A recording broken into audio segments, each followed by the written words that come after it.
Si pria ini bernama Jason Stevens, 14 tahun sudah keluar sekolah bekerja sebagai pengirim es. Tiba-tiba suara henti mobil membuatnya bingung. Si kaya duduk di mobil terus-menerus tekan bel mengejek, membuat Jason semakin bingung. Dan berkat hal itu membantu Jason melihat koran di pagar.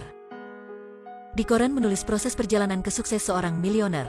Orang ini juga henti sekolah dari 14 tahun dan bekerja dan jadi seorang milioner.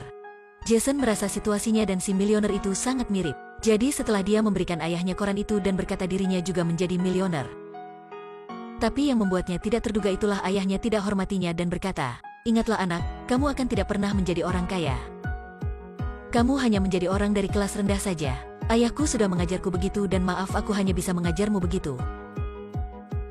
Jason tidak berkata apa tapi dalam hatinya tidak menyerah. Dia yakin akan membangunkan karir dirinya.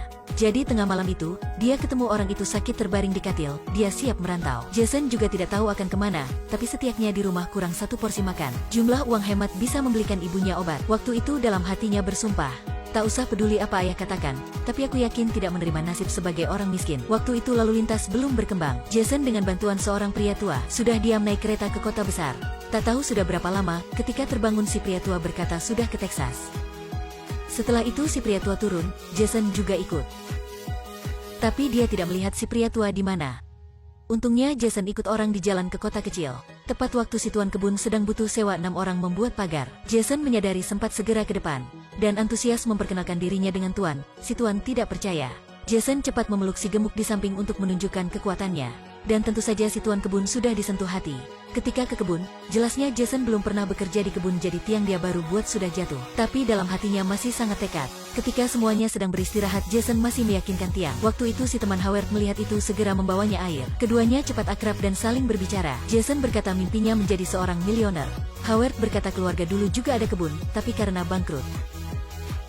Mimpinya merupakan membeli lagi kebun di negara bagian ini untuk orang lain bekerja untuknya. Tapi malam itu, Jason melihat Howard main kartu sama pekerja lain. Melihat hal ini Jason tiba-tiba berpikir bekerja di SOA tidak membantunya kaya. Dan jika terus begitu mungkin sampai jompo dia masih adalah si pekerja di SOA. Jadi dia segera menemui tuan kebun, tanya dia rahasia untuk sukses. Si tuan berkata sukses butuh banyak faktor, tapi harus menjadi ekor kambing ketua baru bisa sukses. Ketua kambing, betul anak, itulah orang pemimpin, memimpin semuanya ke sukses. Melalui percakapan Jason tahu gajinya bukan dihitung setiap hari. Selesai akan bisa mendapat gaji. Pagi besok pekerja lain bangun tapi tidak melihat Jason. Ternyata dia sudah bekerja dari jam 3 pagi. Sambil memanggil pekerja lain membagai jadi 2 grup dan kerjasama. Kinerja naik signifikan dan mereka juga selesai sebelum 1 hari. Akhirnya Jason mendapat bonus dari tuan kebun. Dan Jason sudah mendapat jumlah uang pertama. Dia ke pos untuk mengirimi uang ke ibu. Tapi waktu itu ikat pinggul emas mengilap sudah menariknya. Jason tanya orang itu bagaimana bisa menjadi milioner. Si pria itu hanya jawab, "Lapang rambut di Texas luas, hanya butuh kamu melihatnya cukup mendalam atau tidak." Jason segera mengerti yang si pria ingin sebut itulah minyak bumi, dia sudah menemukan arah kehidupannya. Tapi di jalan, Jason terpikat oleh seorang gadis cantik. Jason tiba-tiba bingung terdiam di tempat. Dia berbicara sedikit aneh, tapi dia sangat tampan. Undanglah dia ke festival. Jason sudah terima undangan, dia ke sekolah menjemput Hana. Para si kaya di belakang mengejek Jason bahwa katak ingin sama angsa. Jason tidak bertahan. Dia berkata suatu hari dia akan menjadi milioner. Hana merasa Jason berniat maju jadi mengantarnya ke kepala sekolah. Dia berharap kepala sekolah bisa mengizinkan Jason bisa mengikuti semester selanjutnya. Kepala tidak ingin, tapi Jason untuk membenarkan dirinya sudah menyuruh Hana membuat pertanyaan tentang perkalian dengan 5 angka. 56.679 kali 61. 3.457.419.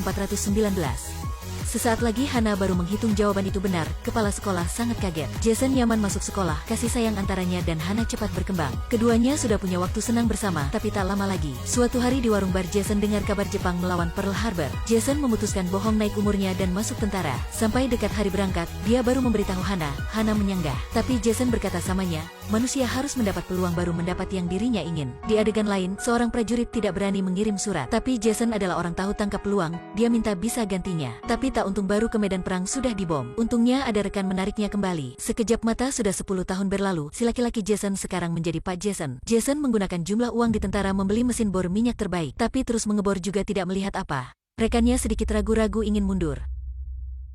Lebih 10 tahun ini aku hanya berdiri dan melihat orang lain mendapat minyak. Kali ini juga sampai giliran aku ya. Jadi kita harus menggali tambah 35 feet lagi. Para pekerja dengar itu langsung melempar sekop tidak kerjakan lagi.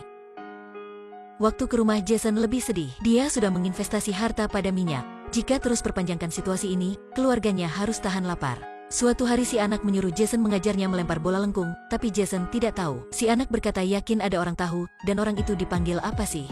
Ahli, betul. Jason tiba-tiba berpikir, ahli akan mengerjakan soal ahli. Jadi kenapa tidak mengundang seorang ahli ya? Jadi dia sudah mengundang seorang ahli geologis, kelihatan ahli sedikit tidak serius. Si ahli menggunakan alat mengukur, setelah itu dengar suara bumi. Tempat ini apa? Bor di sini. Adegan selanjutnya Jason seluruh badan hitam, pasti dia sudah menemukan minyak. Keluarganya saling peluk sorak-sorai, jadi sudah bisa mengatasi masalah.